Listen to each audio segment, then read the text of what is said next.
naturally, because of testosterone, they're stronger, they're faster. Some of them are taller. They train a different way. When you introduce that to how women are training, they get better. So I don't agree with that. I think playing against them, yes, that's different. But they can't train the same because the woman body is not the same as a man body. So you're saying because of your physique and your genetics, you can just go and dunk at any point that you want, at any time. When I was playing basketball, I could. Okay, I mean that's your truth. I'm saying that's not. I'm not the first person I've seen do that. I'm saying that I did that because I see somebody else do it. I said, "What the fuck?" And I tried. A lot of the stars now, Hannah Hadugo, I think is her last name, Hannah Hadugo, that played with Olivia Miles. She is far ahead of some of the girls that even play on her team. And that has to come from how she's trained and who she's trained with over time. We got to be honest to say what we put, the product of the WNBA has less been about what women can or can't do, but about how they've trained to get to that point and what's been available to them in the spaces that they've trained in.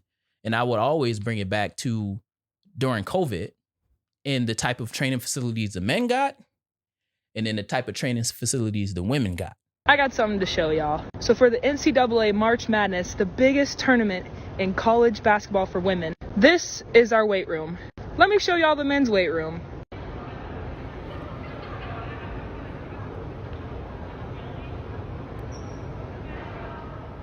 Now, when pictures of our weight room got released versus the men's, the NCAA came out with a statement saying that it wasn't money, it was space that was a problem. Let me show y'all something else. Here's our practice court, right? And then here's that weight room.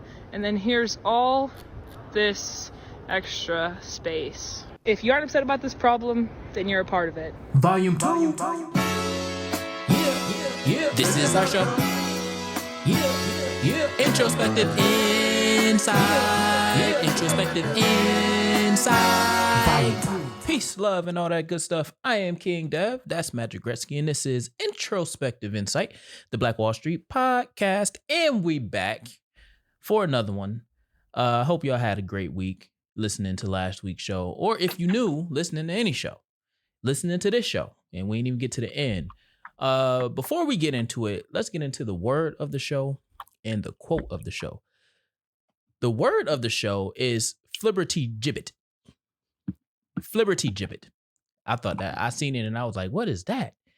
And that is a silly, flighty person. So it's basically a adjective of how someone acts. Flibberty Gibbet. Never seen the word before. So when I seen it, I was like, I don't even know how to spell it. And it looked made up. But Flibberty Gibbet is the word of the show. And this is one of the first shows where the word of the show and quote of the show is actually two very different things. But I just thought Flibberty Gibbet was something that I seen and it intrigued me. So it might intrigue you. Okay, then the quote of the show is be truthful with yourself and other people and try your best to make decisions outside of your ego. Said by the great Neighborhood Nip. Mm-hmm. What you got, Magic? Any reactions to either the word of the show or the quote of the show? None. Because it's just Flippity Gibbet. I don't know what the word or the quote be sometimes before the show starts. So. Oh yeah. Nah. It's really just if something pop up like I never thought about that or I never seen it, or it could just be nothing. So nothing. Cool. I'm never gonna use that word. I can't say I'm never gonna use that word because if I'm writing a script and I need to describe what somebody is, then Flippity Gibbet can be an adjective that I can use. But in your regular day, I feel like Flippity Gibbet is something that'll be on like the SAT or something like that. You know how they had those random big words that we were supposed to know? Like was SAT? Oh my God. What? The internet taught me that the SAT was basically created to keep black people out of college. Just like most entry exams or exams that, yeah. That's what the internet taught me. I'm not surprised. I didn't know that officially, but I'm not surprised because, I mean, the literacy test, reading test, ID, having to get your ID, but you got to go through a process just to get your ID to prove that you're a U.S. citizen. You know, we have testing. We have been tested in order to exercise our regular rights in this country. So I'm not surprised. And I'm one that didn't do well on the SAT at all. I got less. The same way, because the SAT does not determine how good you're going to do in college. No. There's so many people that had shitty SAT scores and doctors. No.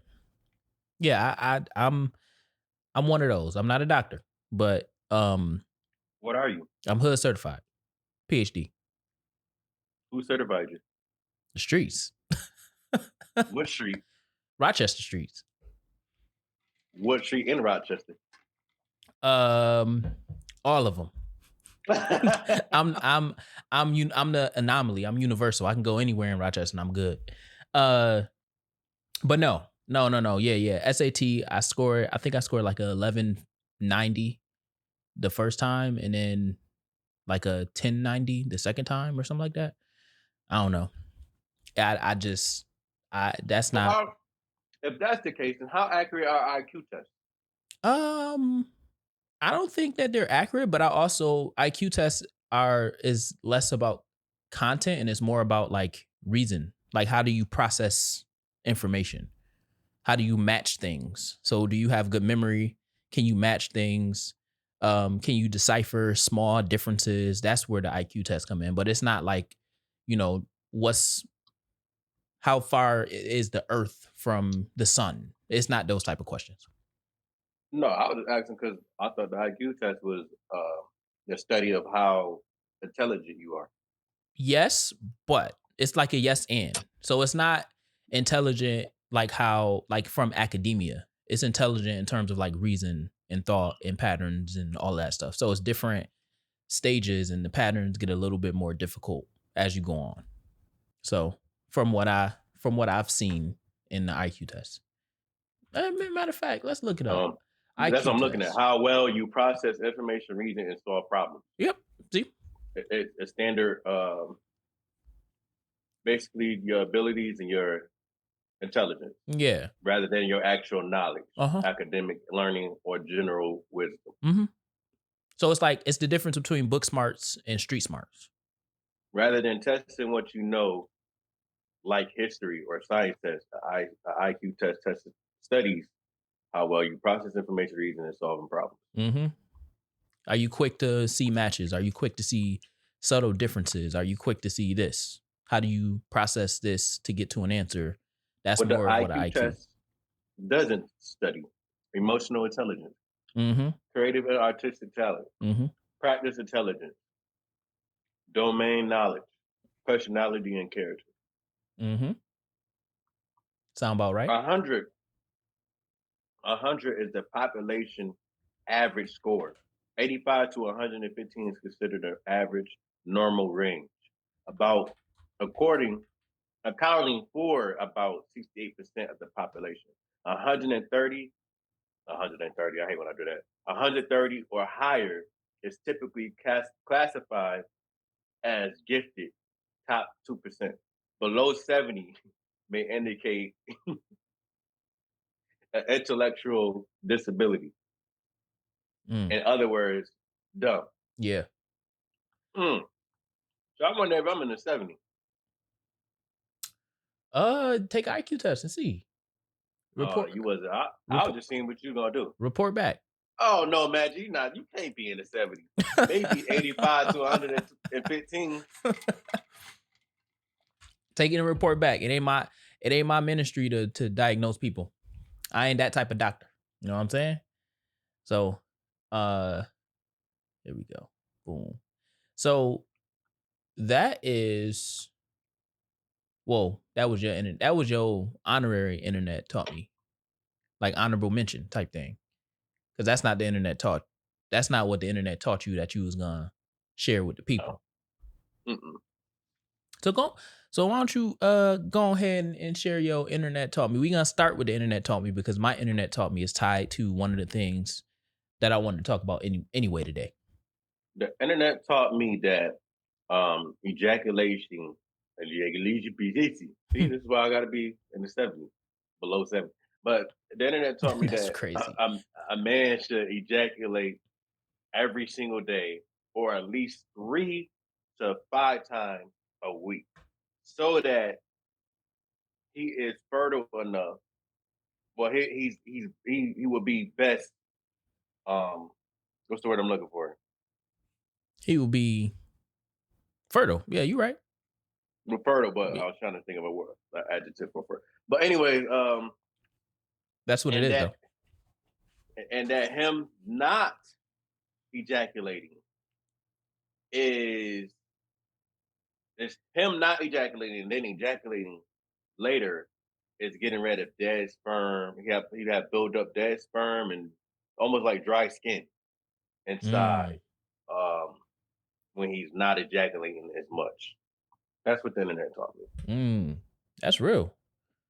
That's I never heard of that before. So when you played it. So what are you gonna do about it? What am I gonna do about it? Yeah. I ain't gonna do nothing about it. I ain't gonna do nothing about it. I will hope that the men out there are staying healthy and making sure that's one of the things that you have to do. I mean, whatever tickle your fancy, get it done, get it out. Make sure you clean, but make sure you eating right too. Because miscarriages and all that stuff. How healthy are you? How healthy is your sperm? Fellas, how healthy are you eating? Don't eat like trash, because when you eat like trash, it affects you. And it affects your fertility. But that's an interesting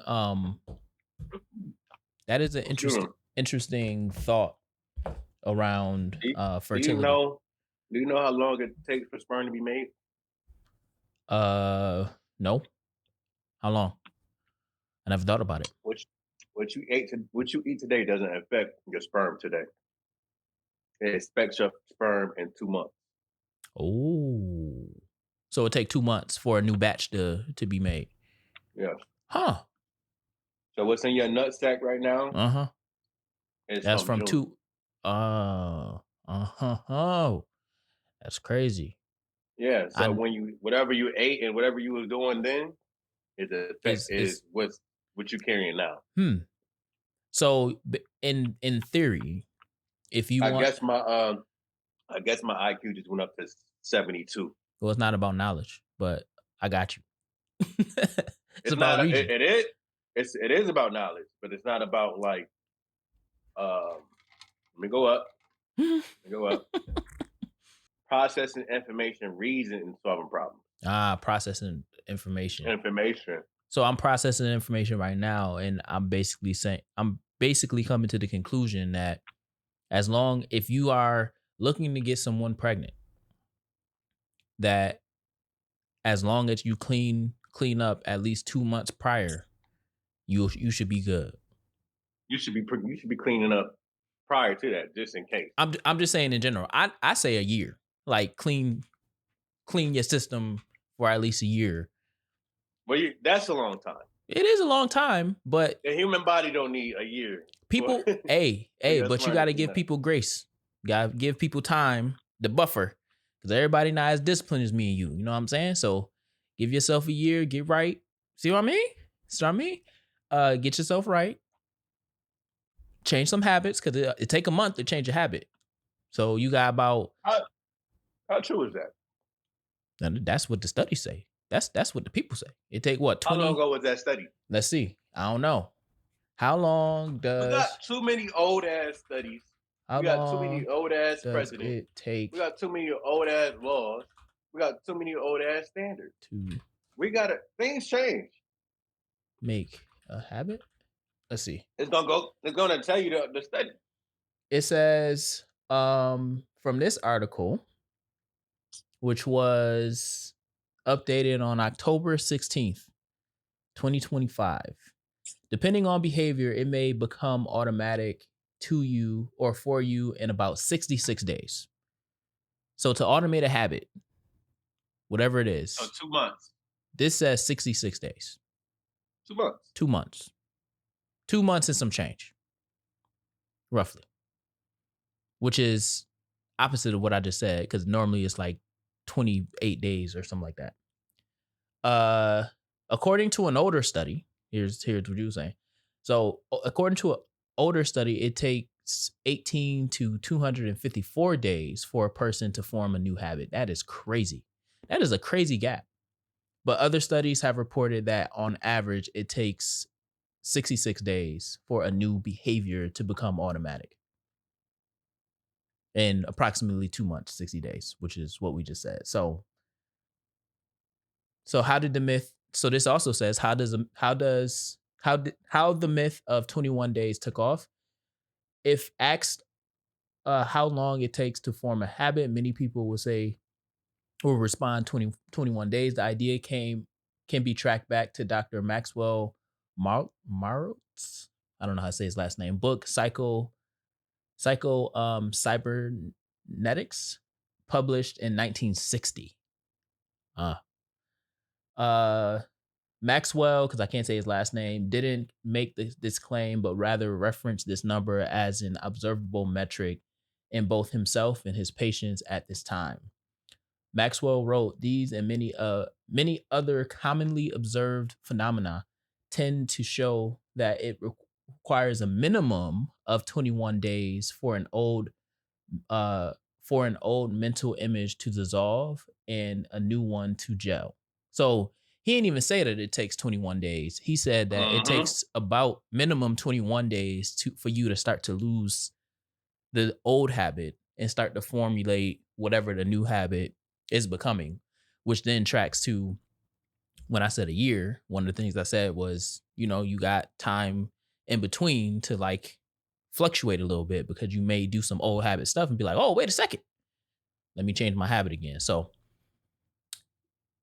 it don't cost nothing but time to look something up.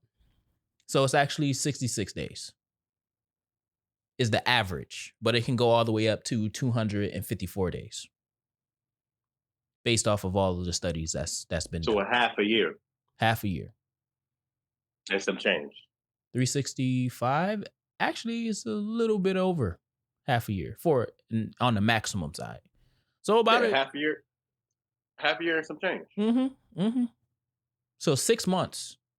Let's go to play it safe, like 7.5. 7.5 to make a new habit at max. So, hey, if you don't eat, let's call it back to Magic's internet taught me. Black men in particular. That's our audience on this show. Black men and men who identify as black. So you could be brown or whatever. If you teeter in the fence of you ain't black, this ain't for you. But if you brown and you say, yeah, I'm black, this for you. And the ones in the back. It takes at least 7.5 months to formulate a new habit. So if you are ready to take that next step into parenthood, make sure you start cleaning 7.5 months in advance, or start the process of eating healthy. So you are doing the best thing possible for your spouse, especially if it is a black woman, to have the most healthy pregnancy possible, so she don't have to deal with the system that doesn't care about her. You want to make sure that you are elevating the possibility of a healthy pregnancy and a healthy child being born and all that stuff. So that means it's on you to eat healthy, snack healthy, and make sure that your sperm is ready to go, locked and loaded. And do what you got to do. Because Magic said the internet taught him daily ejaculation. Daily. Or 3 to 5 days. Daily ejaculation, or at least 3 to 5 days. So that's pretty much daily. Because it's only 7 days in a week. So you only got, You get 2 2 days off. You get 2 days off. Take with that information as you will and be responsible. With great power comes great responsibility. Like Aunt May said in the Tom Holland Spider-Man, or Uncle Ben said in the other Spider-Mans. All right. So the internet taught me that when you are a transgender, when transitioning, it is a long multi-year process. And you have to go through multiple rounds of talk therapy before you can even get recommended for top and or bottom surgery. In addition, simultaneously, or concurrently, whatever you want to say, you also would have to then go through multiple rounds of hormonal therapy to ensure that you have the right levels of the gender you are transitioning to. So if you are transitioning to a man, you would have to go through multiple rounds of hormonal surgery to introduce or unlock, because we all have both hormones in our genome, to unlock more or release more levels of testosterone into your system and to minimize the amount of estrogen that's in your system, and then vice versa. If you're transitioning into a woman, the same process, releasing more estrogen into your system to kind of transform the hormones of your body, and then to suppress or not release as much testosterone in your system, to make sure that you have the proper levels that you would need to be considered a woman or a man scientifically, I guess. Now, Magic, you probably wondering, well, why did this even come across your timeline? What's the point? I thought people knew this already. Well, the reason why is because the internet also taught me that yesterday, 2 former NBA players declared for the WNBA draft for 2027. Magic, do you know which ones those are? Easton, whatever the fuck his name is. Enes Kanter. Yeah. And then what was the other one? Royce White. Now, out of the 2, the only one that is actually an NBA player is Enes Kanter. He played on the OKC Thunder with Kevin Durant and Russell Westbrook and James Harden and Serge Ibaka and all of them. Royce White only played 3 games in the NBA before retiring and doing whatever it is that he's doing now. Now, they declared for the NBA draft because they are both Republicans in the political realm, and they're making political statements by basically saying that for the WNBA, all you have to do is identify as a woman and you can play in the WNBA. So then they're, in a sense, extending, they are corny. They're extending the conversation around trans men or trans women should not be able to play in the WNBA because they're going to ruin women's sports and girls' sports and all of that stuff. Now, as Magic just said, I think that this is corny.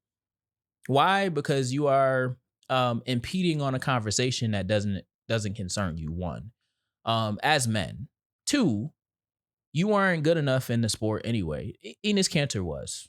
I give him that. He was good enough to be on a roster for a good amount of time and play on, I believe he was on the 2012 championship finals team. They didn't win the championship, but he was on the finals team of the OKC Thunder. Magic, you could fact check me if you want on that. But he played for a plethora of years in the NBA. Royce White didn't. He was a failure in playing in the NBA. So I think it's corny that they are using their platforms, Republican platforms, to extend a conversation that is non-existent in the WNBA space. The internet also taught me that there's 0.00002% of transgenders in our population, which mean that there is even less of a percentage of transgender people wanting to play, true transgender people wanting to play in the sport of choice. So that was my internet taught me, and that leads me to the topic. But first, Magic, what you feel about transgender people wanting to play in the sport, into the sport that they have transitioned, the sport of the gender they've transitioned to? The furthest he got was NBA Western Conference Finals, and he lost against Golden State in 2019. He was on the Portland Trailblazers. Once you, man, simply that women that are born women should be playing in women's sports, and men that was born men should be playing in men's sports. That's simple. Nothing else for me to say. I think identifying and all that extra shit, no. Well, and I think that's where I brought up the process of transitioning. It's not just I identify as a transgender, and then I get to kind of choose, which is the rhetoric that goes on. If you are truly a transgender, you have went through if you are truly a transgender, you have went through the process of being a transgender, a transitioned person. Like, that's what it is. I think that there was in the Olympics, there was a transgender that was clearly, like, testosterone levels were higher than the athletes, and she won. She was like really fast in the I can't remember who it is. I can't remember the name, but really fast, faster than the other women. And I think that's where we get into iffy time. But I also think, as men in particular, because I think as people in particular, we over police what women can or can't do, which is why, like, the product for the WNBA has been slowly, like, hasn't been as good as it is now.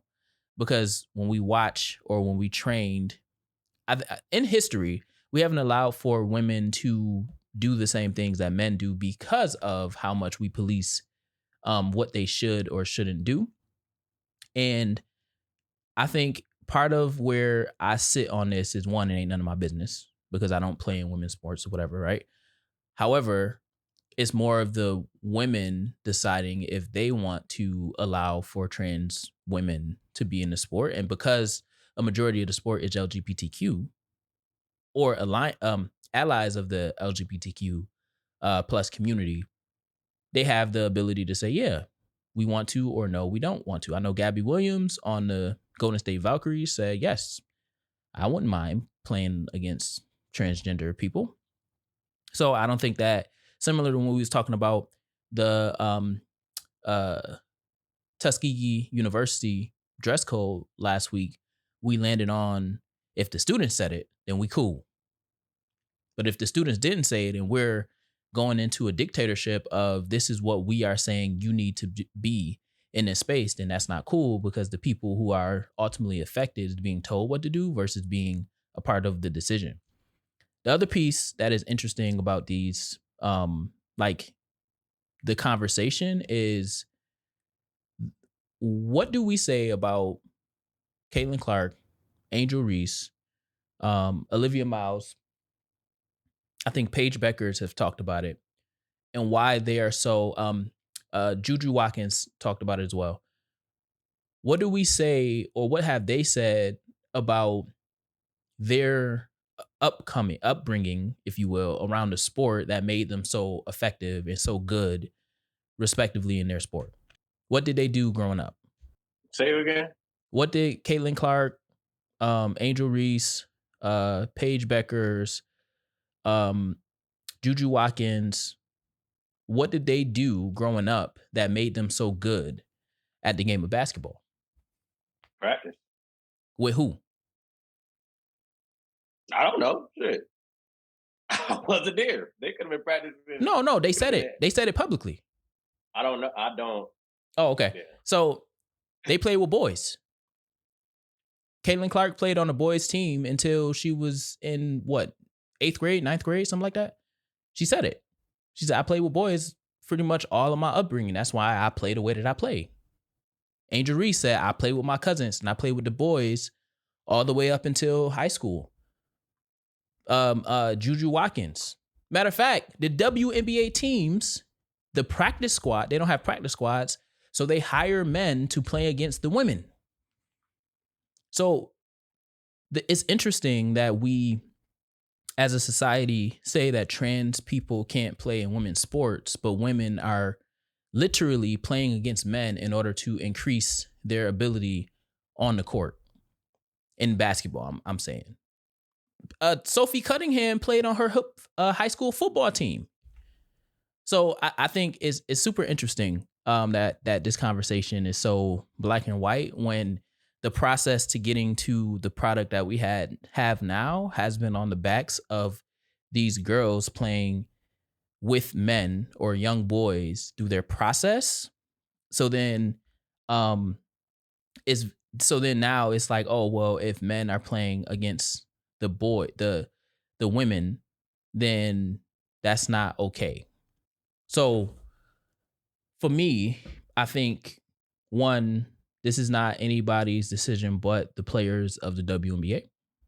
And I think any man, like Royce White is a man. Like he identifies as a man, he's a man. And even did you see the video that he posted? The man said in this case, because the WNBA doesn't have any true regulations around what you have to do in order to align and declare for the WNBA to play in the WNBA, I'm declaring for the NBA draft because I'm identifying as a woman for the WNBA. Okay. So I'm over here doing a little bit of loader research. Mm-hmm. Okay, you said something about the women and playing against boys. Mm-hmm. One, typically boys are taller, stronger, faster. Mm-hmm. So if I want to get better faster or get ahead of the people that's going to be in my league, why wouldn't I play someone that I know have more strength, fast, could jump higher, and all these other things? Mm-hmm. And that's the question. Why wouldn't I? Right. You're increasing the product. Exactly. Where? And then, mm-hmm. No, but I was missing what you were saying about that. Then. No, I'm saying that the presence of playing against stronger, faster, taller people makes the product of the WNBA better. Makes the product, makes the players better. I don't know how true that is because it might be some girls that didn't play against men and that's just really good, but naturally good. Correct, but you have to think about it. The men that are the way that men train now is not the way that the men in the past trained. So when we have these conversations around men, these men or this generation being stronger, faster, and whatever than the generation prior, like the 90s or the 80s or whatever, it's because they were, in a sense, playing against what they could play against. So when you take into account women and the way that women are trained or has been trained over time, there's always a limit to what they can do, not because of genetics or because they were lesser than. It was because of how the patriarchal system has sought to train or decided to train women. So when women play with men, they're playing and they're training at the speed, at the skill, and at the intensity that men typically train at. So when you introduce the way that men train to women, they become better. So that's why when WNBA players practice, they practice against men because naturally, because of testosterone, They're stronger. They're faster. Some of them are taller. They train a different way. When you introduce that to how women are training, they get better. So I don't agree with that. I think playing against them, yes, that's different. But they can't train the same because the woman body is not the same as a man body. Even with the hits spread. Men hits don't spread. So it's certain they can't go and do certain things that men do when training for basketball. Like what? So it is lifting weight for one. They can't lift the amount of weight that men do. Who said that? So you telling me there's an NBA player, a WNBA player, lifting the same amount as a man? It's not about equality. It's about intensity. So obviously you're not gonna lift the weight. You're not gonna lift weight that you can't lift. You're gonna lift what you can lift. But when you only give women 5 pounds max to lift, I'm being extreme. Yeah. But you give men 70 pounds max to lift, who's gonna get stronger faster? Men. It depends on the woman, on the person. No. Because If my max is 5 pounds, so I can only train with 5 pounds. And my max is 70 pounds, and I can train with everything up to 70 pounds. That person that's training with 70 pounds is gonna get faster and stronger quicker because there's more resistance to the weight. It's more resistance to the muscles, I meant. But a man is able to lift 70 pounds off of just lifting it off their own weight. You should be lifting your own weight. But women, how much weight? How much do women? There's women power lifters, right? I'm quite sure it is, but there's no women power lifter in the NBA in the WNBA. But that's not the argument. That's not the argument. No, I'm saying that you can't. There's a reason why there's two different leagues. But what I'm saying is, if you give women the same amount of attention to lifting, training, obviously respective to their sport, to men, women are also going to excel at a faster rate. That's what I'm saying. I don't ever think it's that. I think what you were saying before, yes. Basically, society pushed that. But it's also because if you think about it, women actually play basketball better than men. And this always been women playing better basketball than men because they play way more fundamentals. Because they can't dunk the ball. The thing is, they just can't. Yeah, they can't dunk. They can't, which is fine. That's just entertainment. That brings entertainment to the game. So nothing really. So no, go ahead. What you want to say? No. Go ahead. Finish your thought. I thought you was finished. No, go ahead. No, I was just gonna say I get that part, but there's certain ways that men train, like practice in basketball, that women traditionally through history didn't do. Like what? Like, okay, so I'll give an example, and it's so crazy because you can see it in how some of the players in the W right now and some of the players in college right now does. How do they teach you how to shoot? This is back. The way they teach a woman how to shoot is better than how they teach men. No, it's not. Women are the best shooters. Women are better shooters than men. Women are better shooters than men. How do they teach a woman how to shoot? What? Leaning forward? No. They tell women. I don't know. Typically, I don't know traditionally, they tell women to set your feet, get squared up, the same way they tell men how to shoot. Yeah, for the most part. Set your feet, square up, line up the ball, shoot the ball. And you see it because most women, they have that before they shoot, they make sure like it's part of how they trained. They set their feet, they square up, they shoot the ball. What is that doing to the game? It's slowing it down because now a woman is thinking about all of the mechanics to shoot the ball. Now, when you go to the men's side, yes, you have set your feet, shoot or whatever, but now it's all about the speed of getting the ball out of your hands. So then now you have the different variations of how men shoot the ball. You have the different training regimens of how men shoot the ball to where mechanics now is chest up eyes up, even with the big men. If you big, to make sure that you are catching up with the speed of the game, don't drop the ball below your face. You catch the ball up here and you make sure. So now you're training to make sure that you are keeping up with the speed of the game. But if the game is always slow, how do you catch up with the speed? Or how do you push the speed forward? Then you enter Caitlin Clark. This is a great example. Caitlin Clark, she don't need a lot of time to let the ball fly. But why is that? Because she grew up playing with men, so the game that she's learned to play is way faster than the game that Kate Martin grew up playing, right? So wait, who changed the game? Who changed the speed of the NBA? It happens naturally because how men train. No. There's literally one person that changed the game of 3-point shooting in the NBA. Because what you just said, if you think about all the great shooters, that's how they shot. So who changed the game in the NBA? In terms of shooting? Yes. There's only one person. Where you going? Ray Allen? No, Steph Curry.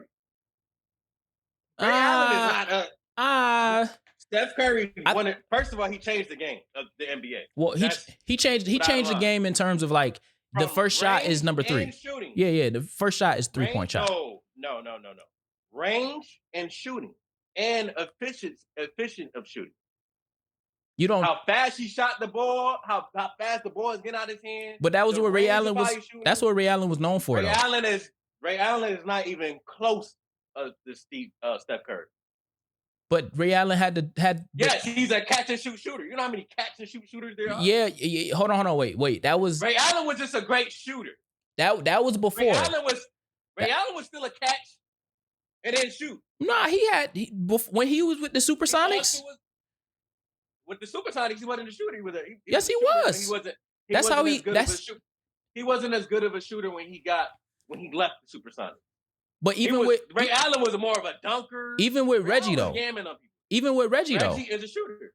But Reggie can take the ball off the dribble. The game wasn't that fast until the game got faster when Steph Curry started performing the way he was performing I think the tempo of games got faster because the you know how the amount of time. I'm about to tell you how it got faster. Who was the center of Ray Allen? Who was the center with Ray Allen? Yeah. Who was the center of Ray Allen? Let's say it's championship. Boston. Who was the center? Who was the center for Boston? It was who was the center? I don't even know who. Kendrick Perkins. Yeah. Kendrick Perkins. I was tripping. Okay, that's one. That's yes. Perkins. Yeah. Kendrick Perkins. Who? Let's go to Ray Allen's second one. Who was Ray Allen's second? Well, center? that's with Miami. Like Joel, no, Anthony. It was Chris Bosh. Chris Bosh technically was the power, but I got you. Power forward. He was technically the power. Joel Anthony was our center. Now, but I got you. Oh yeah, that is your team. Yeah. Okay, and then now let's go to Steph Curry. Who was Steph Curry's center when they won his first championship? I don't know who his center was. He didn't have one probably. It was small ball. But hold on. I get what you're saying. But you can't have a big man as big as I got you. Perkins No, I got you. The game is sped up. I got you. And because of him shooting. You legit is proving my point. No, I'm saying the game changed when Steve Kerr. No, I get it, but the game didn't change. I get it, and I'm not refuting that point. What I'm saying is the game changed and it got faster because the shot came quicker. So as soon as you come over half court, a shot can happen at any point around the arc because prior to that, because of Steph Curry. Absolutely, 100%. I get it. So the game changed. The game getting faster was because Steph Curry. Right. Steph Curry won his first championship when? What, 20? It was like 2016. 15 or 16. It wasn't anymore. 15. It was 6. No, 16 was. I think it was 15. Because 16 is when Cleveland won. Cleveland won, yeah. And then they won back to back. Yep. I think it was 15. Was it 15? The game got faster. 14. Yeah, because 14 was Miami's last time in the championship. 2015. It was 15. Yep. Yeah, 2015. Small ball became popular because of Steve Kerr. Which speeds up the game. which speeds up the game. Yes, 100%. Which is 2015. Ray Allen won his championship in 2012, 2010. No, I'm not saying that. I'm saying Ray Allen was a quick. You had to play faster in order to close out on Ray Allen because everything about his shot mechanics was faster. The game didn't change. Yeah, because it was still never changed. Yeah. No. I got you. But it was still playing. Nor did the speed of the game change because you still got big ass fucking Chris, whoever the center was. The game never changed. Ray Allen and Kendrick Perkins. The game never changed. You got big ass Kendrick Perkins running down. So I think we're Kobe Bryant, another Kobe Bryant. I mean another one, Kobe Bryant, and damn, I just seen him the other day. See who? I seen a video of him the other day. Oh, I'm about to say Bro, not Paul Gasol, but Paul Gasol is another one. Damn, what's the center name? He came to the Pacers too. But his big ass. Yeah, he got Afro now. His big ass. I'm thinking of like Ben Wallace, but the game really didn't change. The game changed when we seen the small ball be very effective with Steve Kerr. What? Now, and the crazy thing is they had a big center, but they took him out to play small ball. And then they won again, 2017 and 2018? It was officially all small ball. And 22. Yeah. And I think that we're interchanging tempo and speed, right? I think the tempo of the game, it fluctuates, right? And I think that's more on the latter side of James. Ray Allen and how it was like it was a big man's game for the majority of the 2000s, and it slowly got into a more, really with the big three, it got a little bit faster, but it still was a big man's league. Once 2015 hit, it went to small ball. Everything is about how fast, how quick can we get a shot off or whatever. Because you gotta keep up with the championship. Correct. So now let's go back over to the women's side. Right. The product of basketball has been the NBA. That's been the standard for the product. We're talking about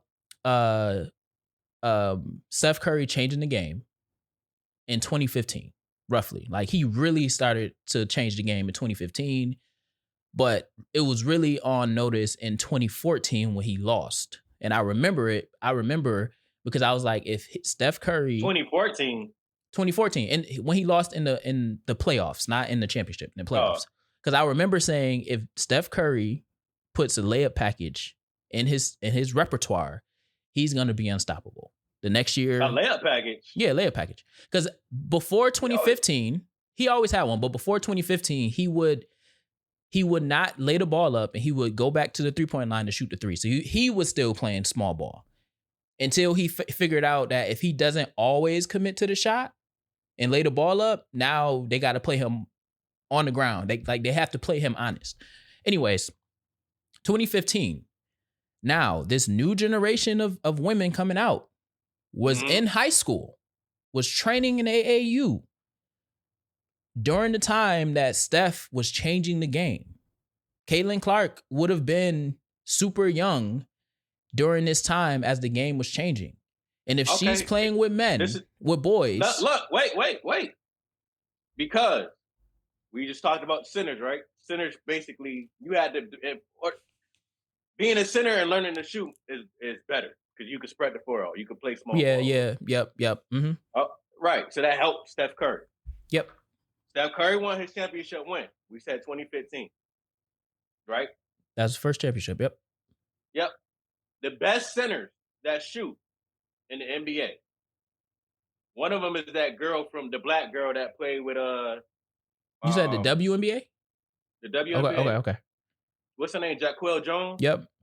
From New York, the Liberty. New York. Mm-hmm. Yeah. That's one. What position does Breanna Stewart play? She's technically a forward. Forward, center? I would say she's more of a power. She's not a center. If anything, in the league, forward, center, I would say she would be more on the power center because of her height. I think she's like 6'6", 6'7", somewhere around there. Power forward center. Mm-hmm. Guess what year they came into the league? Breanna Stewart came in what? I would say 6 years ago. Somewhere around there. That's your final answer? Jonquel, I don't know when she came into the league. They both was drafted in 2016. 2016. Meaning that the stretch center was introduced this basically almost the same year that Curry won the championship. Yeah, but that's not. So they wasn't that far behind. Now I'm not saying that Caitlin Clark did not speed up the game a little bit more. She has, but it's not a drastic change compared to Steph Curry.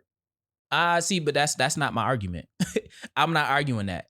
That's your argument. You arguing that. I'm not arguing that. No, you said the game, they had to keep up the speed of the game. I'm like, no. I'm saying when they play with men, when they play with boys, right, their product becomes better. You saying that, to stop and to shoot. So all of that, they didn't need to do that. But what do you mean?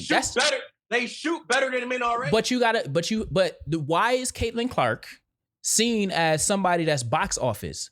Because she is not. Are you serious right now? What are you talking about? You know why she's seen as box office. No. No. You have to. I'm talking about the basketball side. I'm not talking about the other side. Yes, I get that part.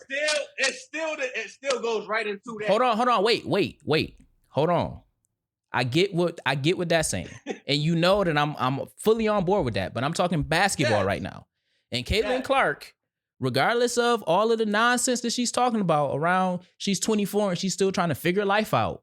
And people don't need to, I'm not talking about that right now. I'm having a pure conversation about basketball right now. And I'm acknowledging that Caitlin Clark is one of the best players in the world when we're talking about women's basketball.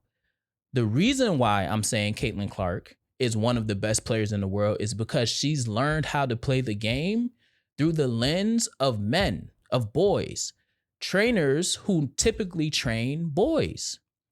So when we are in what, it's one of those things where Caitlin Clark, Juju Watkins, Olivia Miles, a lot of these young stars that's at the guard position is able to do and be the type of players that they are is because they grew up playing against boys. So the same thing that we're talking about around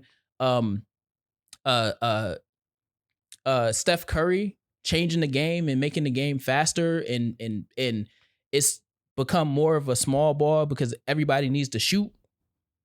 Caitlin Clark is coming into the league with that same mentality because she was playing against the boys that was changing the game with Steph. The boys that will pull up from half court. There's no way if the women when we watch it has to be the training though. Like there's no way that we can separate how women are trained to play the game from the product that they put on the court. Like when I was watching the game the other day. I don't know, one of the games the other day. And this is I've been trained to do this versus like I've been trained to be as athletic as possible. You know, we was told, get on the floor, jump, save the ball from out of bounds and da-da-da-da, right? I seen one of the women, instead of trying to get the ball, she legit, this goes back to the fundamental thing, was trying to box out somebody that was taller than her after she had already touched the ball from getting a rebound, instead of her chasing down and getting the rebound. That's a way that she was trained to get or secure a rebound when she is the smaller guard, versus for us as men, I've always been one of the smallest on the court. And I was never taught if you are playing somebody bigger than you, just box them out and keep them away from the ball. Like that's something that you are trained and you practice over and over and over again. We was always taught to be the toughest, be the strongest, be the fastest on the court, and always have a relentless pursuit to the ball.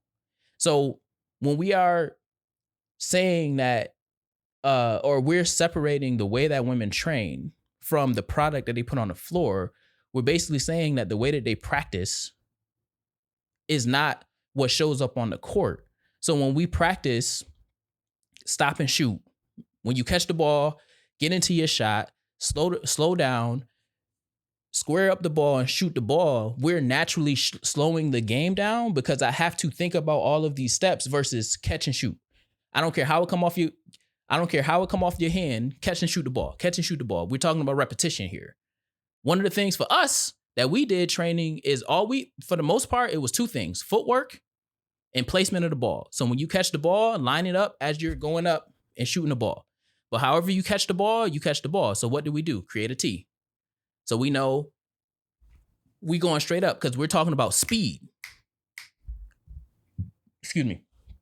So when one of the things, and even like with the Breanna Stewart thing, Breanna Stewart has a Gino. Gino's an old school coach for the most part. Gino teaches you the fundamentals of the game based off of, and he recruits based off of players that fits into his system. I think the two players for the most part that's come out that played the game at a different level, 3 players is Stewie. I mean, obviously you got Sue Bird and that, but that's from the farther generation. But Stewie, she played the game different, but a lot of that was because of her height. Paige Bueckers, she's probably been the most skilled player to come out of late. But again, she plays the game at a very different rate, but she also said that she grew up playing with boys. And Maya Moore. Maya Moore, I think, was one of those, you was just her. You was just her. So for me, if we have players that have acknowledged that for the most part, they played with boys growing up, and that's how they got the mentality that they have.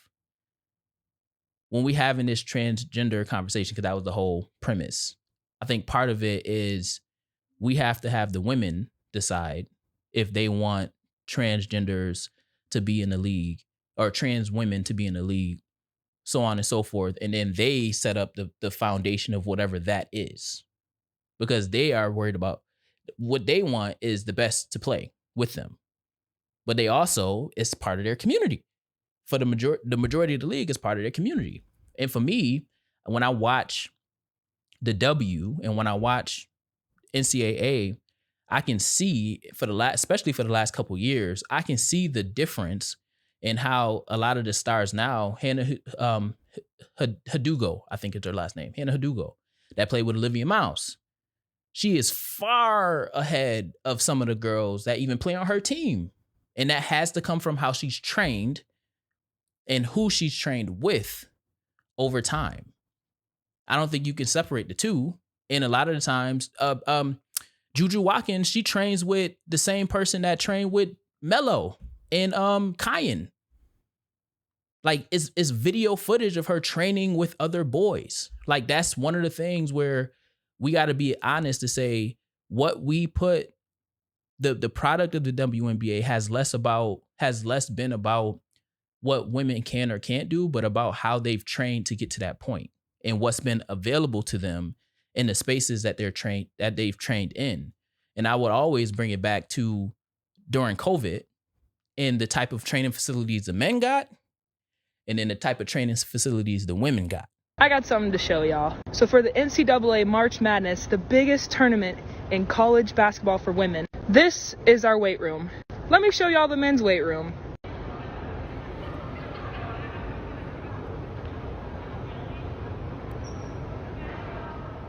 Now, when pictures of our weight room got released versus the men's, the NCAA came out with a statement saying that it wasn't money, it was space that was a problem. Let me show y'all something else. Here's our practice court, right? And then here's that weight room.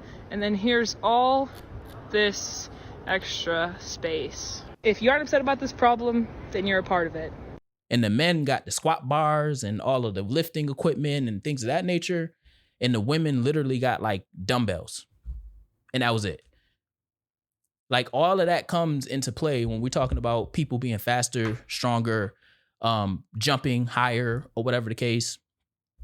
We used to in practice, we used to practice dunking the ball. And then we would practice how to jump off of your feet in order to get as high as possible.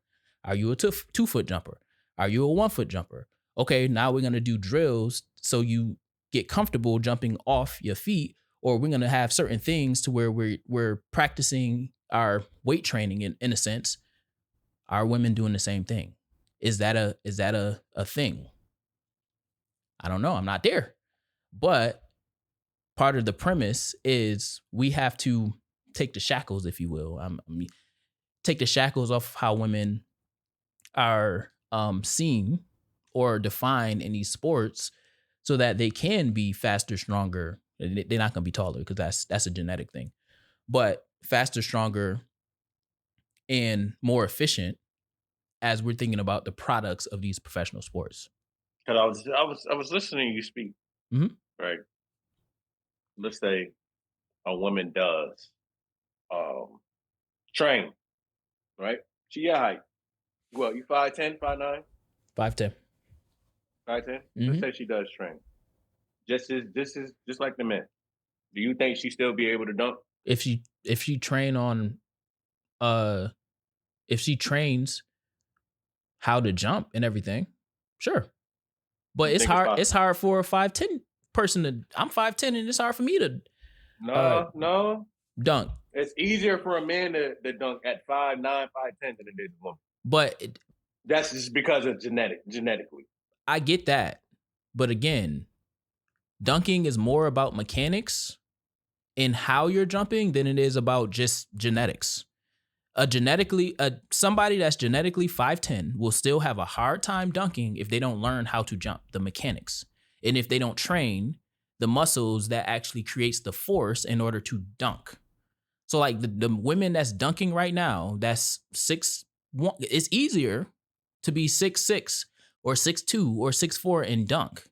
But if you don't know how to jump, you can be 6'6" and 6'2" and not dunk.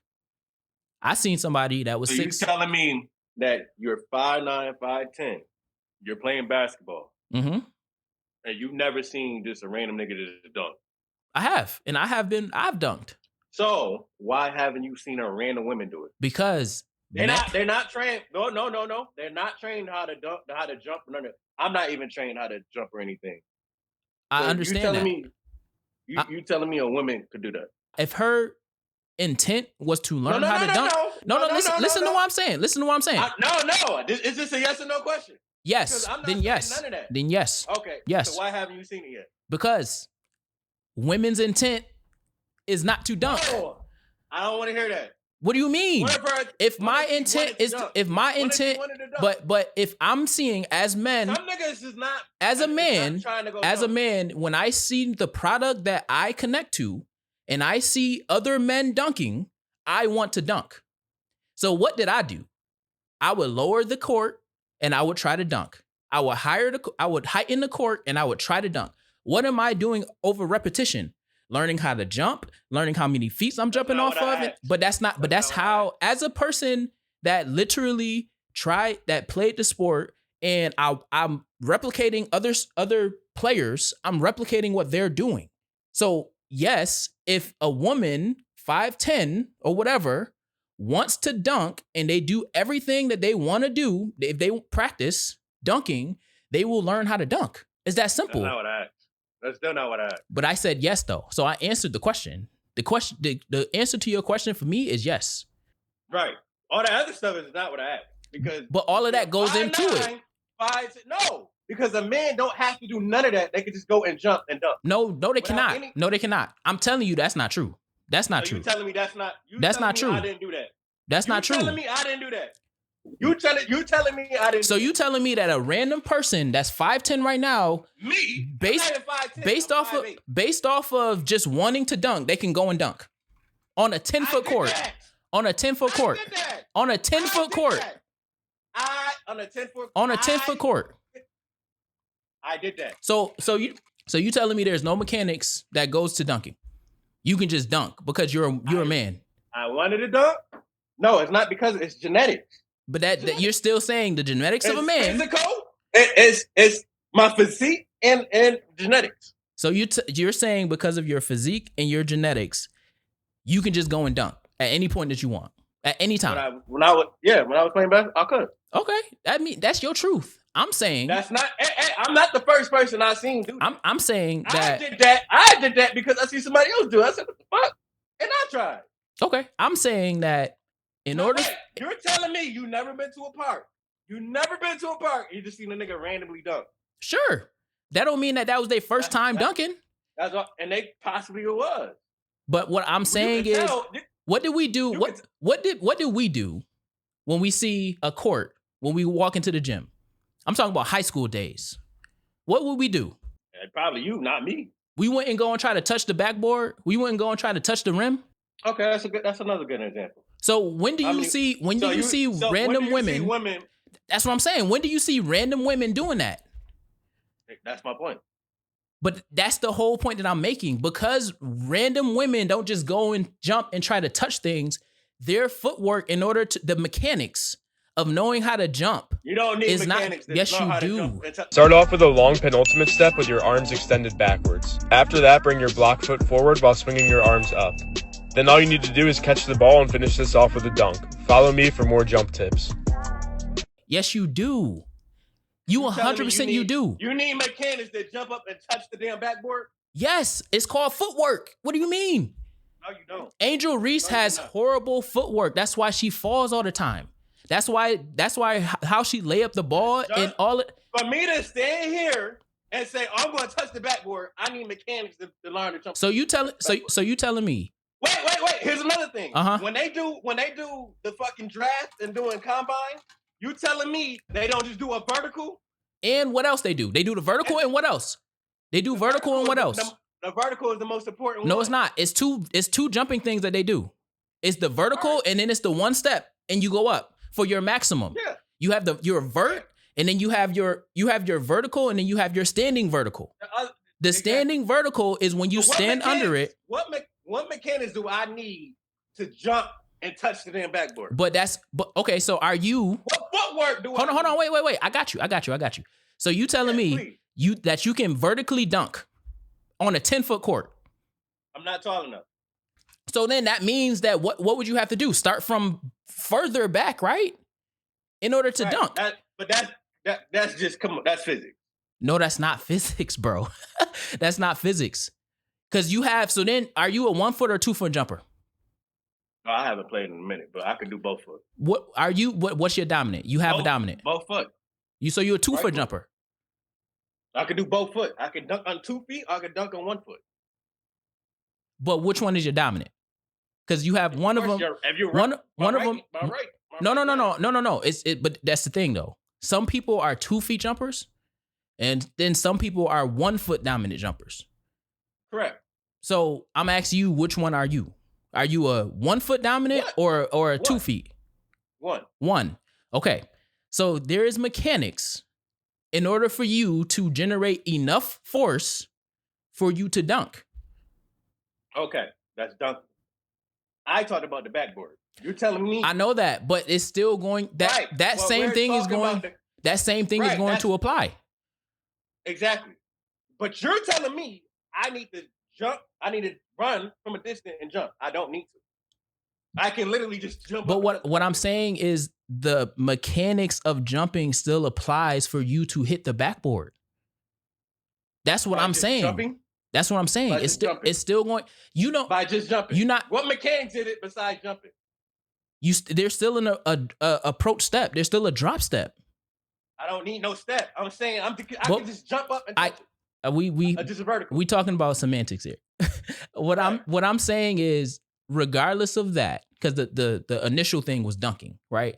And the premise that I said was when we were in high school, we would try to jump and touch the backboard, and we might touch the net. I mean, we would try to touch the backboard, the rim, and then we'll get the net, and then we will always like clap the backboard, right?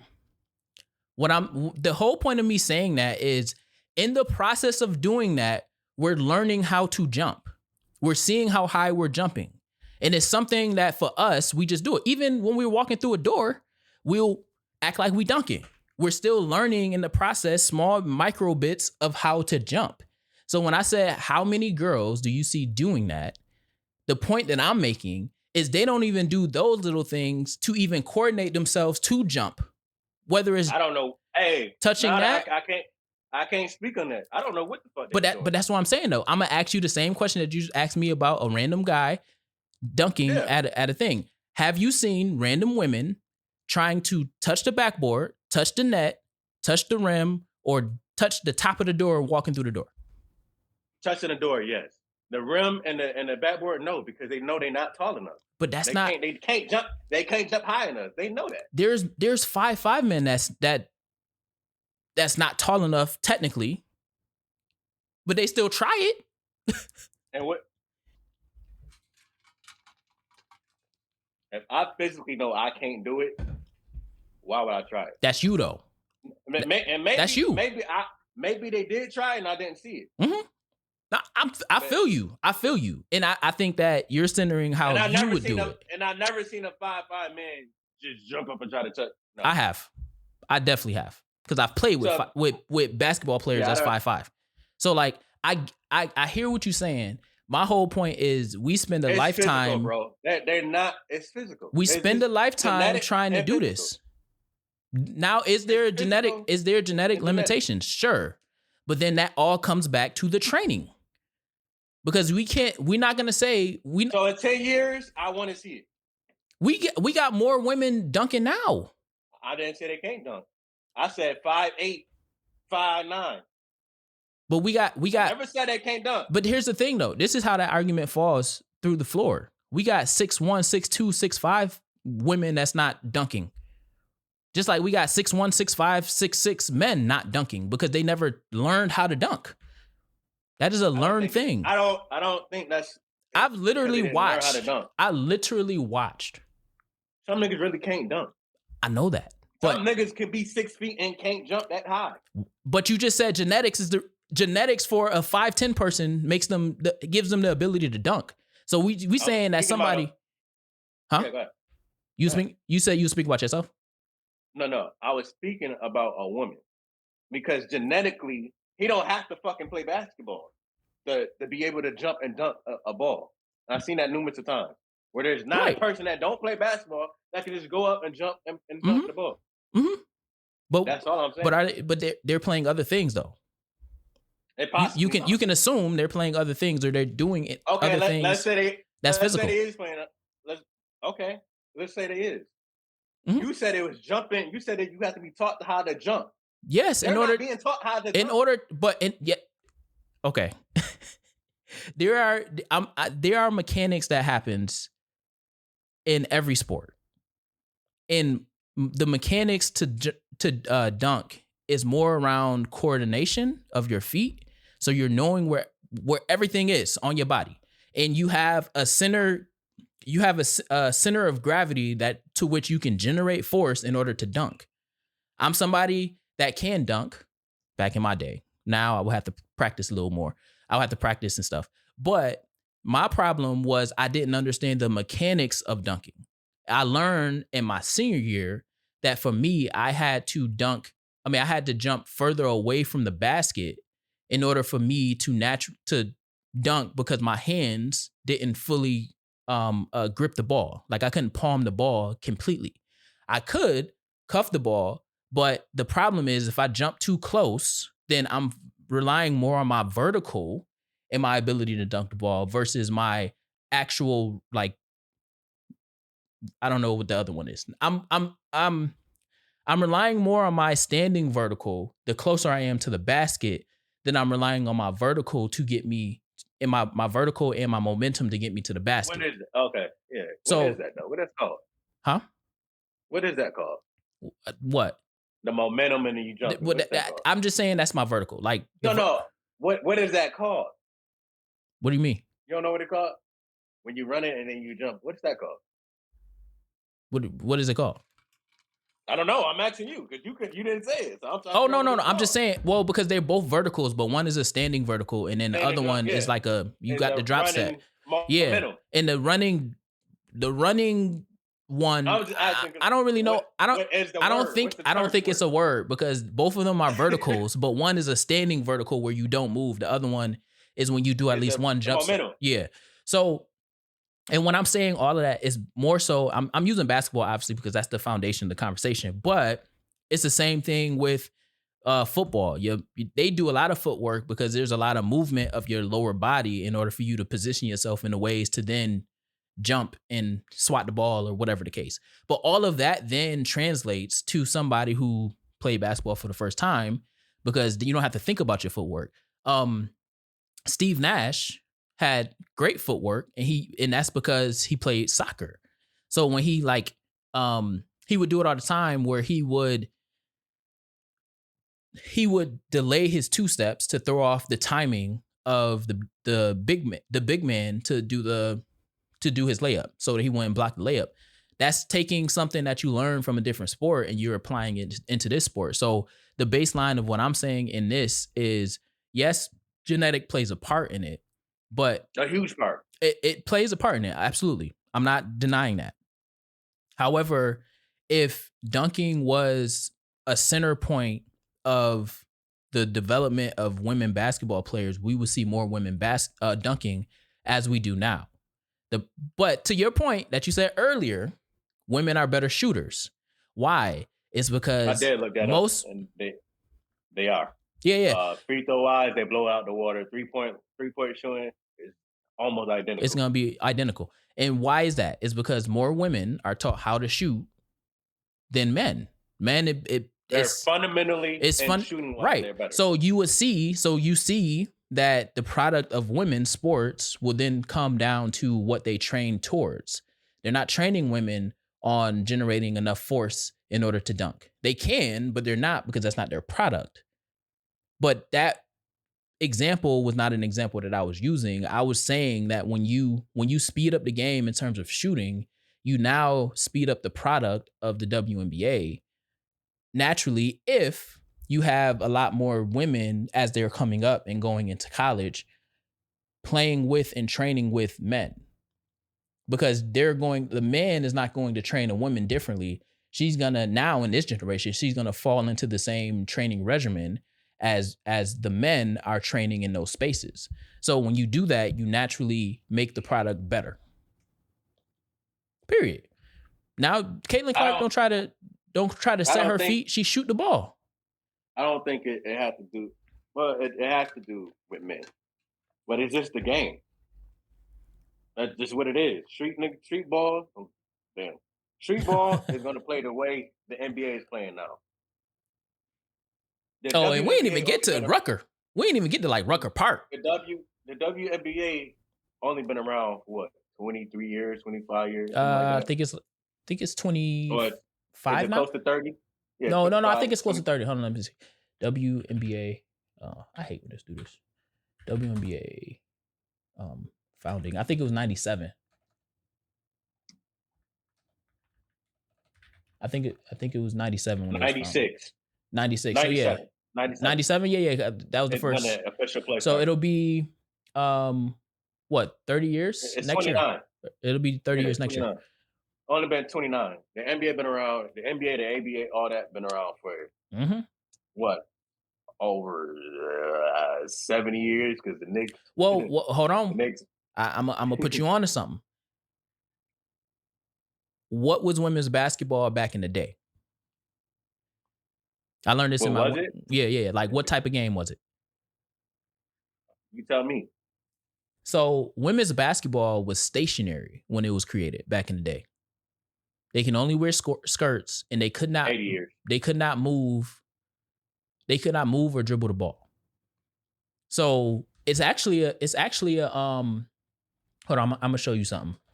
Because most people think like professional women's basketball hasn't been around since until 1997, but it's been around for a while. Where do you think you got Don Stanley in? That was 97. She was playing way before the WNBA. She was old at that time. Don Stanley was like 30 something. Hold on, wait a second. So women's basketball has been around since 1893. But she divides according to 3 equal sections and requires players to stay in their section. Stealing the ball is prohibited. Players may not hold the ball more than 3 seconds, and there is a 3 bounce limit on dribbles. Rules were very little strict back then. Bears rules was much different than Barrison's. Divide the court according to the number of players on the side. 11 sections of 11 players, 7 sections of 7 on a side, etc. No dribbling or guarding was allowed. Players given 6 seconds to aim and shoot the ball. No backboards were allowed. Players may only run when the ball is in the air, and then a few steps within the area. Goals are changed after each score. Dribbling was eliminated in 1910, only to return in the 1913-1914 season. Imagine the game of basketball with no dribbling. How much fun would it be to watch today? But in 1969 to 1970, the use of 5 players in a full court game in combination with a 30-second shot clock is permitted for the first time, and it continues for a second season. The original women's basketball was way more restrictive, and it was crazy. To where like they couldn't move, they can only pass the ball, they can only stay on one side. There was a line you couldn't cross. They didn't have a backboard, and the only way that they can shoot the ball is if they were stationary. And they literally, like, you couldn't really defend nobody. It was crazy. I'll find it, and maybe in the edit I'll put it in there. But yeah, I think it's a combination of all of those things.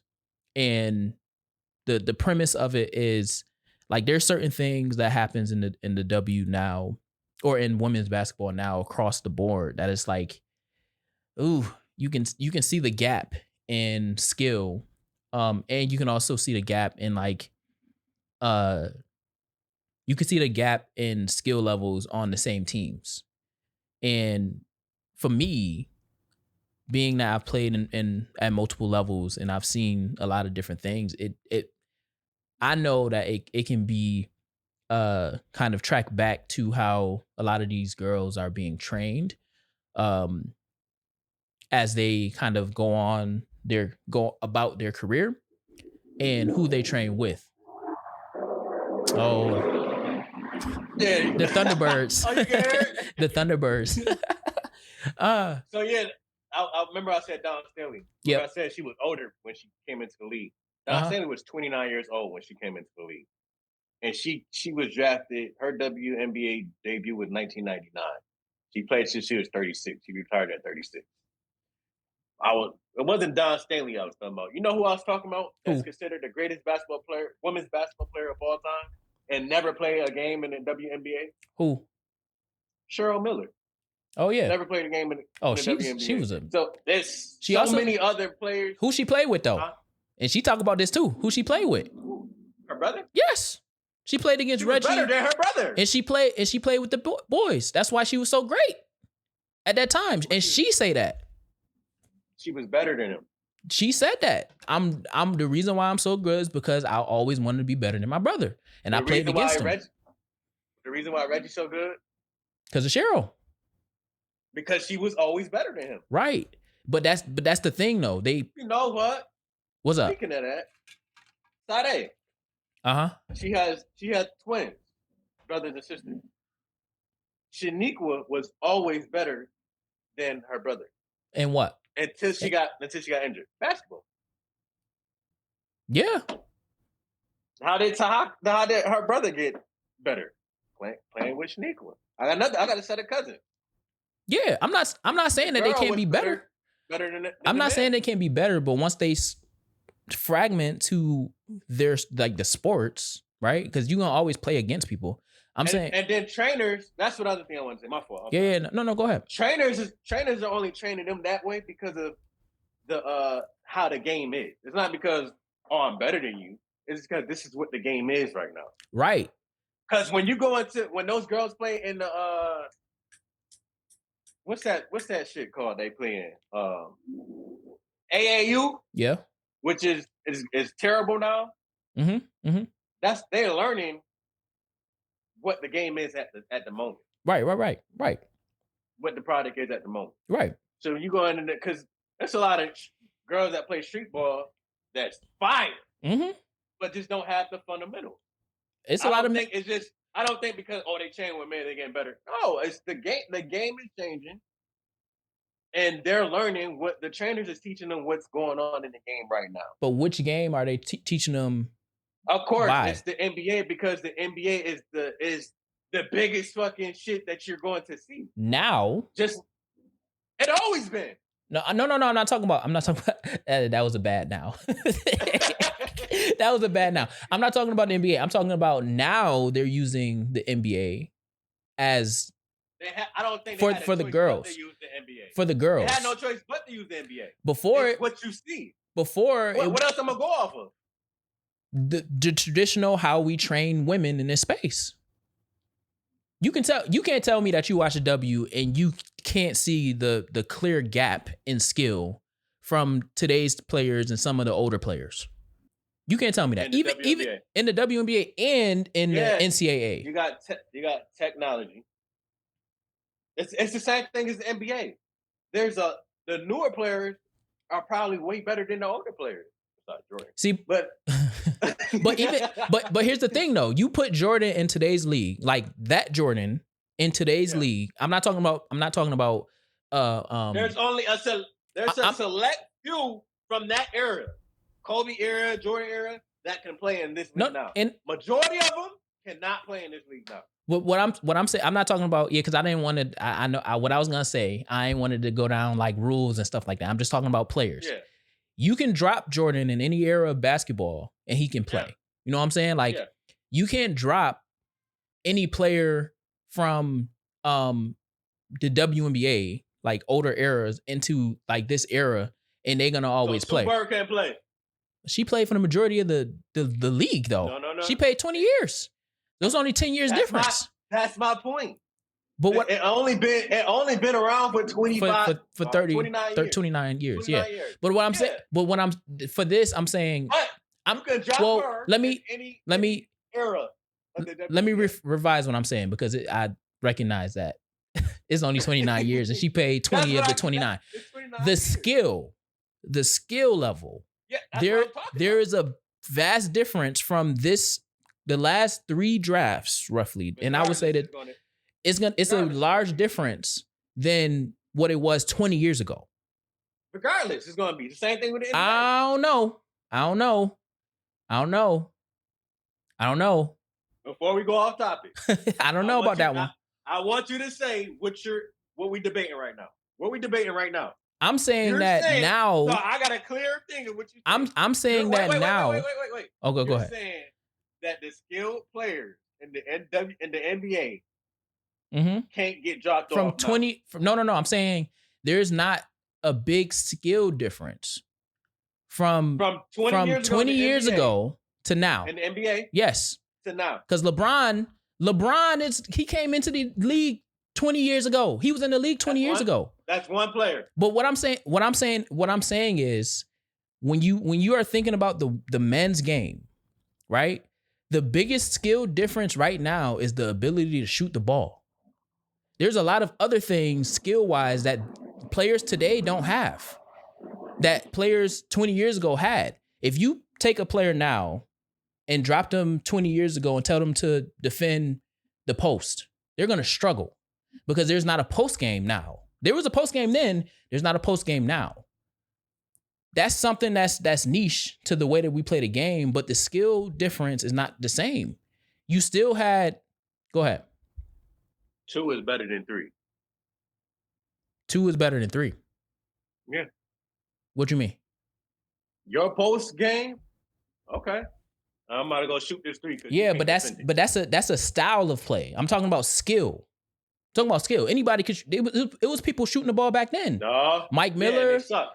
But see, but we're talking about 2 years ago, and there's way more shooting volume and shooter percentage than 20 years ago. Yes, but again, the product of the game though, than it is now. The product of the game though has dropped because of that. That's why Adam Silver. That's why Adam Silver has been doing the most to try to get viewership back up. That's why people are going back to watching the NCAA for men's more than the NBA. Yes. I don't think it's because of that. I think it's because of the rules and things that they allow. But why? But here's the thing though. Why is the rules changing? Because the game has changed because more people are shooting the ball.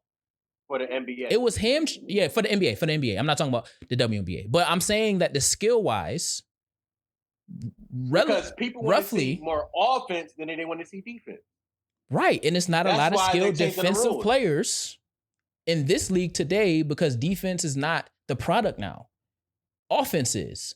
And fast offense is the product now. So now they're going to, the game is going to lean towards people that can get the ball off quick, that can run the ball up the court versus, them Thunderbirds is crazy. Versus back in the day where it was a slower game, right? Where the 3-ball wasn't the main ball. It was a 2-man game. The big and the guard, right? So that's that. I don't know. That's maybe drop it in the chat. Because, do you feel? Yeah. Because defense still win games.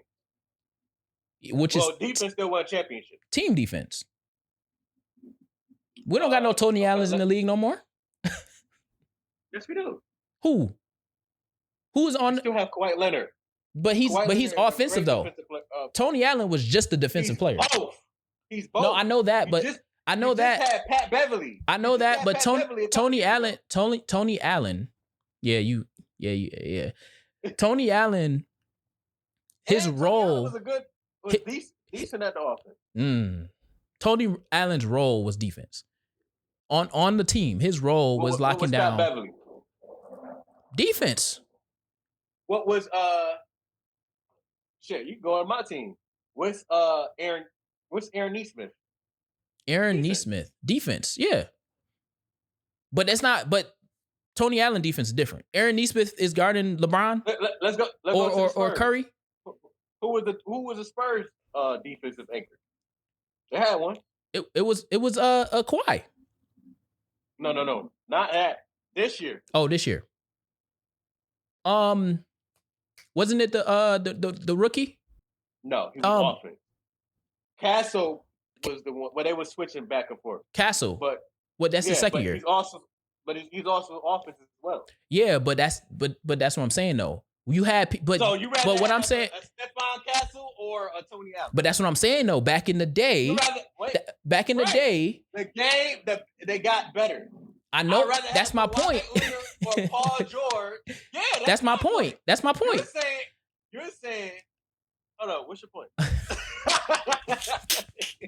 I'm saying the game changed.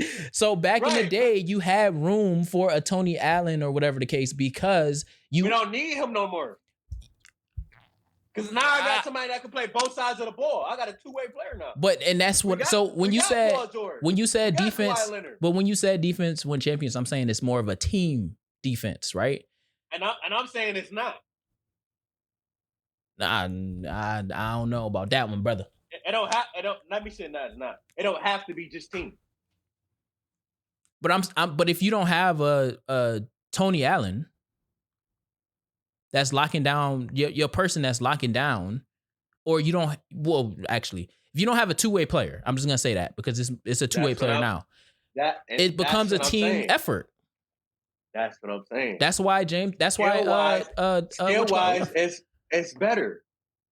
Because he can play both sides of the ball. I can lock down the best defender and give you 20. But that's not. But Tony Allen. What I'm saying is, you've always found two-way players in the league. It's just there's more of a emphasis on what kind of two-way player now.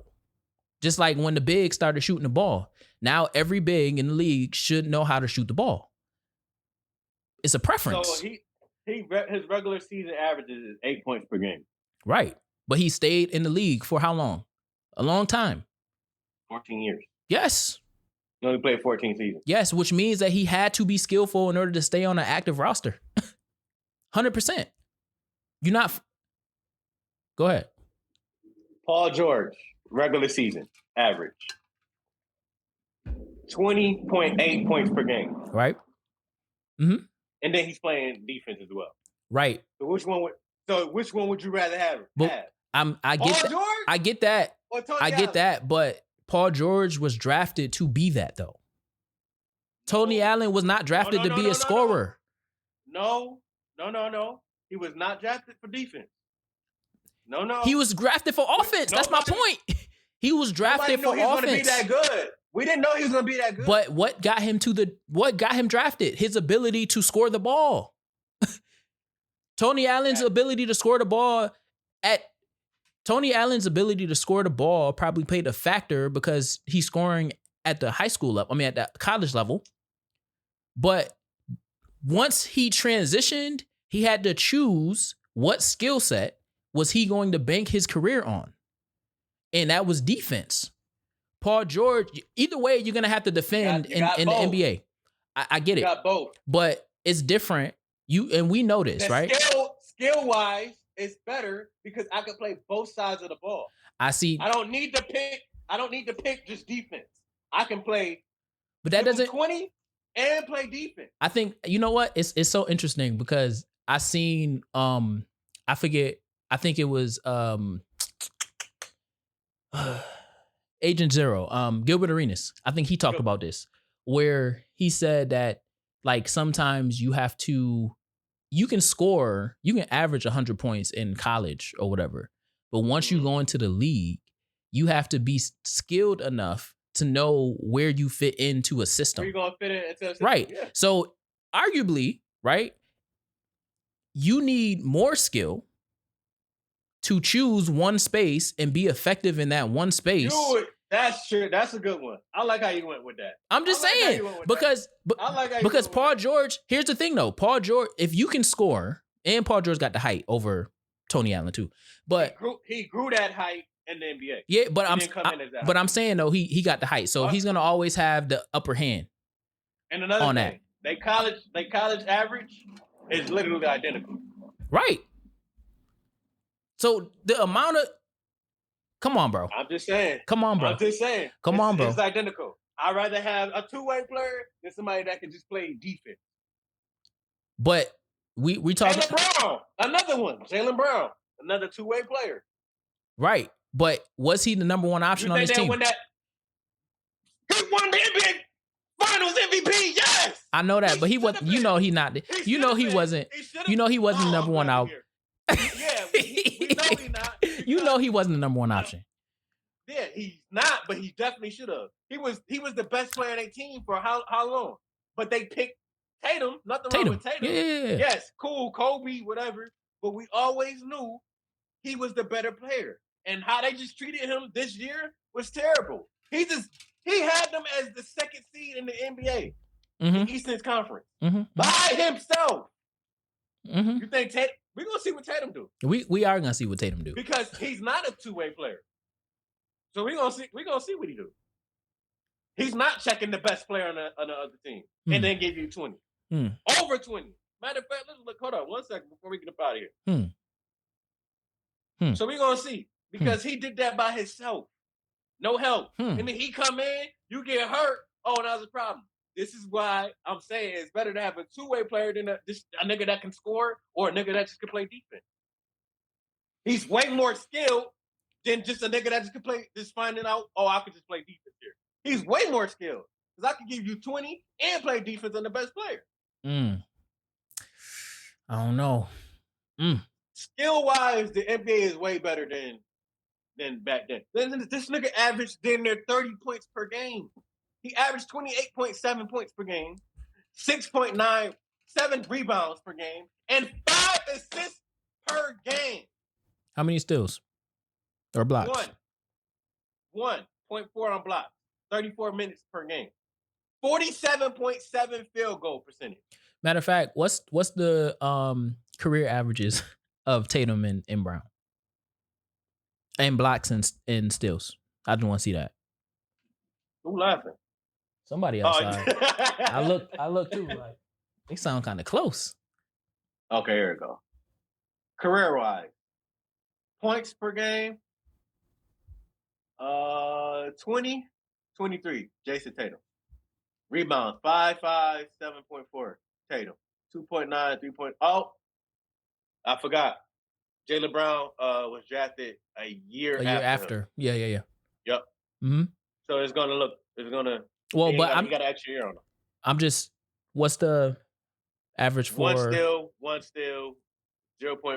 The blocks and the steals is kind of identical. Pretty much identical. Yeah. Jason Tatum played more minutes than Jaylen Brown.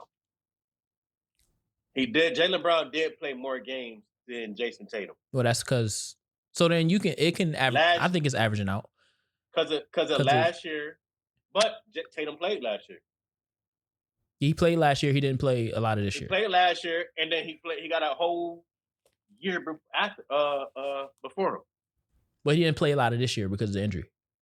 Because of the injury, yeah. So it probably levels out in terms of the year. Well, now it's in terms of games, yeah. Eh. So they pretty much doing the same thing production wise for defense. The measurable defense. The measurable defense. Tatum numbers is with Jaylen Brown. That's what I'm saying. So Jaylen Brown. So Jaylen Brown without him is pretty much the same player. He's a better player. They have the same numbers. That's career wise.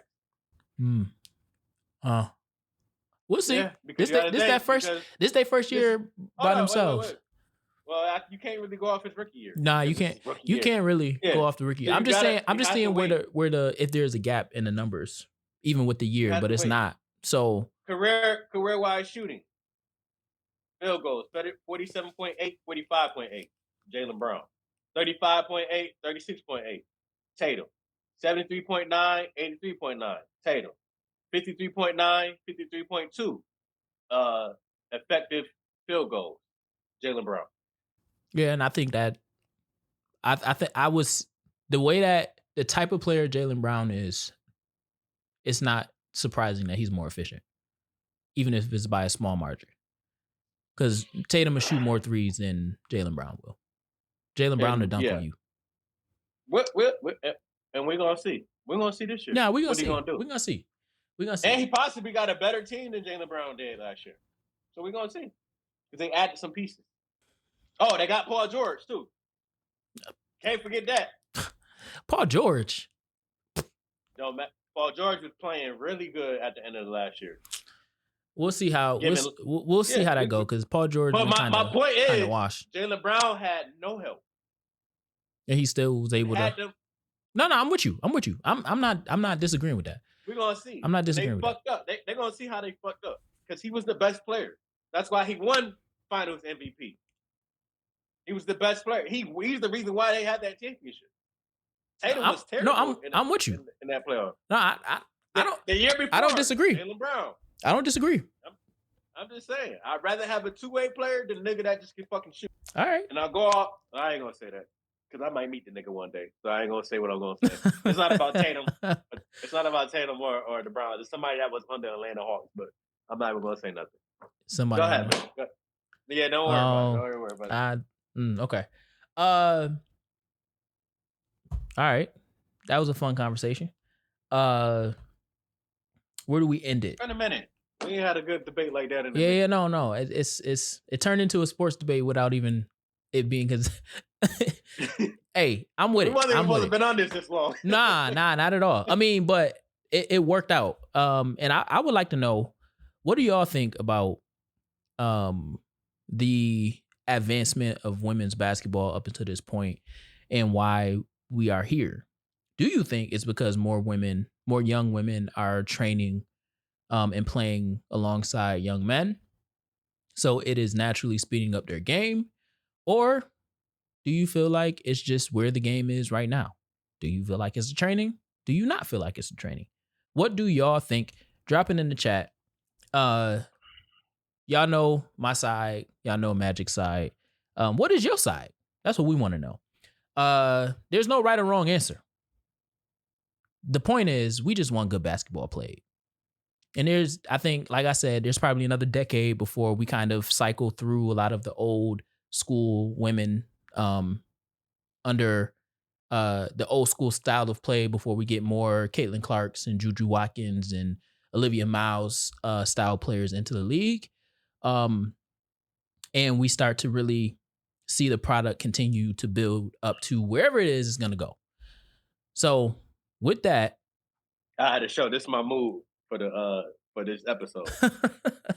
The Anthony Mackie face. Absolutely. Yeah, y'all let us know. It's a necessary conversation. And one thing I do want to say too is we could say this today, and then our minds could be changed tomorrow. Oh, So 100%. people don't. And somebody we come on this next episode, and like, you know what? I'm changing my mind. You can't attack people for changing their fucking mind. You're a human. You're a human being. Mm-hmm. People like to attack other people for changing their mind on something that they said. That's why sometimes I hate podcasts. I mean, and that's the whole point of this show. Introspective insight is one's own emotional and mental thought processes. So the way that you show up today might not be the way that you show up tomorrow. Or the way that you show up this episode might not be the way that you show up next episode. We might have this conversation today on August 9th. We might have the same conversation on September 9th, and it's a completely different angle. It's just because that's where we are mentally and emotionally. So y'all let us know what y'all think about where or how we got to the product that we have today, some of the players that we have today in the women's game. And is it genetic? Is it natural, or is it something that has been learned and built on over time? We are live with South by Southwest voting, so that Introspective Insight can potentially do our first live show of season 2, or this volume 2 version of Introspective Insight in Austin. So if you wouldn't mind, just go over to the link in the bio in order to vote Introspective Insight into the South by Southwest conference offerings, scheduling, programming, if you will. That will be greatly appreciated by the team. And we'll be, once we get the A-OK, we may be looking for 2 other people to be on the show of that live taping. So let us know. Go out and vote. Drop your thoughts in the comments. And you already know, I'm King Dev. That's Magic Gretzky. Bring another set of ears for next week's show, because this is Introspective Insight, the Black Wall Street podcast, and we not out. Magic got something. My song of the week is Larry Jones. Song of the week. Say it again. Larry Jones. Who copping? Larry Jones. My song of the week of the show is Dedication, Nipsey Hussle. I forgot to put that. All right. Because Magic got to make sure we get the song of the weekend. Y'all already know I'm King Dev. That's Magic Gretzky. Bring another set of ears for next week's show, because this is Introspective Insight, the Black Wall Street podcast. And we out. See you soon. Yeah. Come back next week. Yeah. Introspective Insight. Introspective Insight.